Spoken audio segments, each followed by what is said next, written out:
T20 ലോകകപ്പ് കിരീടമെന്നുള്ള ദൗത്യം പൂർത്തിയാക്കിയതോടുകൂടി team India അടുത്ത ദൗത്യത്തിന് വേണ്ടിയുള്ള ഒരുക്കം തുടങ്ങിയിരിക്കുകയാണ്. അടുത്ത വർഷം സൗത്ത് ആഫ്രിക്കയിൽ നടക്കാനായിരിക്കുന്ന ഏകദിന ലോകകപ്പിൽ ചാമ്പ്യന്മാരാവുകയാണ് ടീം ഇന്ത്യയെ സംബന്ധിച്ച് അടുത്ത ചാലഞ്ചായി മുന്നിലുള്ളത്. IPLന് ശേഷം നടക്കാനായിരിക്കുന്ന ഏകദിന പരമ്പരകളെല്ലാം ഇതിനുള്ള റിഹേഴ്സൽ കൂടിയായാണ് ടീം കാണുന്നത്. ഏറ്റവും മികച്ച ടീം കോമ്പിനേഷൻ കണ്ടെത്തുന്നതിനൊപ്പം ഏകദിനത്തിൽ ടീമിന്റെ കരുത്തും ദൗർബല്യങ്ങളും തിരിച്ചറിയേണ്ടതും പ്രധാനമാണ്. മികച്ച ബാക്കപ്പുകളെയും ടീമിനു വേണ്ടി തയ്യാറാക്കേണ്ടതായുണ്ട്. നിലവിലെ ഏകദിന ലൈനപ്പിൽ ചില വമ്പൻ മാറ്റങ്ങൾ ഉണ്ടായേക്കുമെന്നുള്ള റിപ്പോർട്ടുകളാണ് വരുന്നത്. 3 സൂപ്പർ താരങ്ങളുടെ ടീമിലെ സ്ഥാനം ഇതോടുകൂടി തെറിച്ചേക്കുമെന്നുള്ള റിപ്പോർട്ടുകളും കാണുന്നുണ്ട്.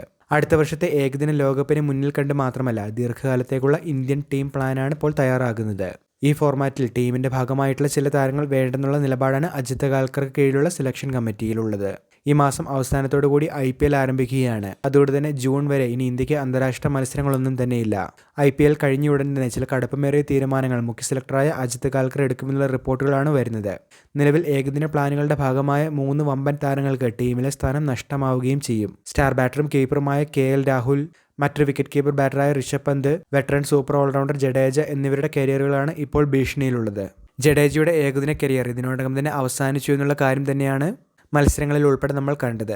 ഇന്ത്യക്ക് വേണ്ടി അദ്ദേഹം ഇതിനോടകം തന്നെ അവസാന ഏകദിനം കളിച്ചു കഴിഞ്ഞതായാണ് റിപ്പോർട്ടുകളിൽ പറയുന്നത്. വരാനായിരിക്കുന്ന പരമ്പരകളിൽ ജഡ്ഡുവിന് അവസരം പ്രതീക്ഷിക്കേണ്ടതും ഉറപ്പായിരിക്കുകയാണ്. അവസാനമായി കളിച്ച ഏകദിനങ്ങളിലും ബാറ്റിംഗിലോ ബൗളിംഗിലോ യാതൊരു ഇമ്പാക്ട് ഉണ്ടാക്കുവാനും അദ്ദേഹത്തിന് സാധിച്ചിരുന്നില്ല. രാഹുൽ നിലവിൽ ഏകദിനത്തിലെ ഫസ്റ്റ് ചോയ്സ് വിക്കറ്റ് കീപ്പറാണെങ്കിലും ദീർഘകാല ഓപ്ഷനായി സെലക്ഷൻ കമ്മിറ്റി പരിഗണിക്കുന്നില്ല. മാത്രമല്ല 34 വയസ്സിലേക്കാണ് ഇപ്പോൾ രാഹുൽ കടന്നിരിക്കുന്നത്. ഋഷഭിലേക്ക് വന്നാൽ പ്രായമല്ല പ്രശ്നം, മറിച്ച് ഈ ഫോർമാറ്റിൽ ബാറ്റർ എന്ന നിലയിൽ കാര്യമായ ഇമ്പാക്ട് ഉണ്ടാക്കാനായി അദ്ദേഹത്തിന് കഴിഞ്ഞിട്ടില്ല എന്നതാണ്. ഏകദിനത്തിൽ അദ്ദേഹത്തിന്റെ റെക്കോർഡും അത്ര മികച്ചതല്ല. ഈ കാരണങ്ങൾ കൊണ്ട് തന്നെ T20 പ്ലാനുകളിൽ നിന്നും ഋഷഭ് പന്തിനെ പൂർണ്ണമായി നേരത്തെ തന്നെ ടീം ഒഴിവാക്കിയിരുന്നു. ഇനി ഏകദിനത്തിലും ഇതേ വിധി തന്നെയാണ് അദ്ദേഹത്തെ കാത്തിരിക്കുന്നത്. ഇതോടെ ടെസ്റ്റിൽ മാത്രമായി ഋഷഭിന് ഒതുങ്ങേണ്ടതായി തന്നെ വരും. T20 ലോകകപ്പിൽ ഇന്ത്യയുടെ കിരീട വിജയത്തിൽ നിർണായക പങ്കുവഹിച്ച മലയാളി താരം സഞ്ജു സാംസണും ഇഷൻ കിഷനും ഇനി ഏകദിന മത്സരങ്ങളിലും അവസരങ്ങൾ നൽകി ടീം മുന്നോട്ട് കൊണ്ടുവരുന്നുള്ള റിപ്പോർട്ടുകളാണ് കാണുന്നത്. അസാമാന്യ ബാറ്റിംഗ് പ്രകടനങ്ങളാണ് ഇരുവരും T20 ലോകകപ്പിലുടനീളം കാഴ്ചവെച്ചത്. സഞ്ജുവിന്റെ പരിചയ സമ്പത്ത് ടീമിനെ സംബന്ധിച്ച് ഗുണം ചെയ്യുമെന്നും ഈ റിപ്പോർട്ടിൽ സൂചിപ്പിക്കുന്നു. പക്വതയും സ്ഥിരതയും മാർന്നിട്ടുള്ള ബാറ്റിംഗ് പ്രകടനം തന്നെയാണ് സഞ്ജുവിന് സെലക്ഷനിലേക്ക് പ്ലസ് പോയിന്റായി ഇവിടെ വന്നിരിക്കുന്നത്.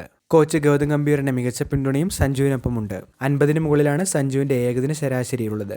ഇഷനാവട്ടെ ഡബിൾ സെഞ്ചുറി അടക്കം ഏകദിനത്തിൽ നേടിക്കഴിഞ്ഞ താരം കൂടിയാണ്. അതുകൊണ്ട് തന്നെ 2 താരങ്ങൾക്കും ഏകദിനത്തിൽ മതിയായ അവസരം നൽകിക്കൊണ്ട് ടീമിലേക്ക് തിരികെ എത്തിക്കുവാനുള്ള പദ്ധതിയിൽ തന്നെയാണ് ടീം ഇന്ത്യ.